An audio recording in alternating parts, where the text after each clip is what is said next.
morning from the South Rim of the Grand Canyon. My name is Christine and this is Their Teacher Skates. So our family is presently on a 7-day excursion through the state of Arizona, and I would love to discuss with you how we homeschool on the road. We also like to call it road schooling. So I have 3 super hot tips for you, and then I want to talk about my secret weapon, the very most important thing that we bring on the road anytime we are away from home and planning to homeschool. So the very first tip probably goes without saying, but it is to be prepared and plan ahead. Homeschooling on the go will be infinitely more successful if you put a little bit of front work in. 2 things we always do to help us prepare for homeschool on the road are A, make sure we are at least caught up and maybe even a little bit ahead before heading out on the road. I always make sure that my laundry is done and the dishes are clean and put away before we head out on a road trip, and the same goes for homeschool. There is no really worse feeling than coming home to a dirty house or coming home and being behind and trying to play catch up. It really just ruins the mood of having ever been out on vacation or exploring. And the second part of that is just making sure that we are at a decent stopping point prior to heading out. That means that we don't start any major projects. If we're in the middle of a unit, typically, in science or social studies, we go ahead and wrap that up prior to exiting. The exception to this, of course, is if you happen to be heading somewhere where you can tie in what you've been learning in your textbooks into what you're seeing and exploring, then by all means, keep on. Okay, so my very next tip number 2, is to be realistic and definitely be flexible. You're on the road, you're seeing stuff, you're doing stuff. Remember that your kiddos are receiving experiential learning all the time while you're moving. They are also getting geography lessons, life science lessons. They are getting to exercise their social skills, plenty of physical exercise, and building life skills.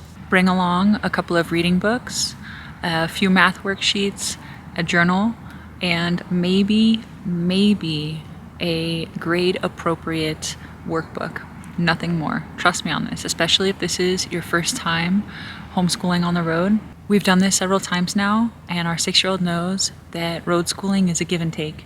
But the first couple of times that we tackled this, it was a totally different story. I had completely unrealistic expectations, and I feel like maybe my young 6-year-old did as well. One last thing on this, please use the resources that are at your disposal. Remember that when you homeschool, the world becomes your classroom. Okay, last hot tip, and I've talked about this in some of my other videos. I'll go ahead and link one above. But homeschooling literally gives you the freedom to instruct any time of day. Definitely take advantage of this when you are road schooling. Of course, do what works for your family. Maybe it's best if you knock it all out before you guys go on your trek for the day. But what I personally find is that we want to make it feel like we are doing the least amount of work possible. Okay, so what does that look like? It looks like this. We read as a family during quiet time, and we can do read alouds, or I can have my 6-year-old read to us. I may have her sit down and do a math worksheet or 2 while we are in transit. It doesn't require a lot of materials, nor a lot of writing, and it keeps her busy, so it's a double win. If we are stopped somewhere, I can also have her do math during times that I am prepping a meal, and I can give her a quick instruction if it's newer material. And then of course during quiet time, in the evenings typically, I will have her journal. And the journaling is, well, we'll get to that in a second, but aside from that, we have social studies and science and physical activities happening around us all day long. Boom, school day done. So those are my hot 3 tips for road schooling or homeschooling on the road. Before I sign off, I would like to make mention of the single most valuable instrument that we bring with us anytime that we hit the road. And that is that we have our daughter bring along a journal. And what's cool about this is it really works for any age.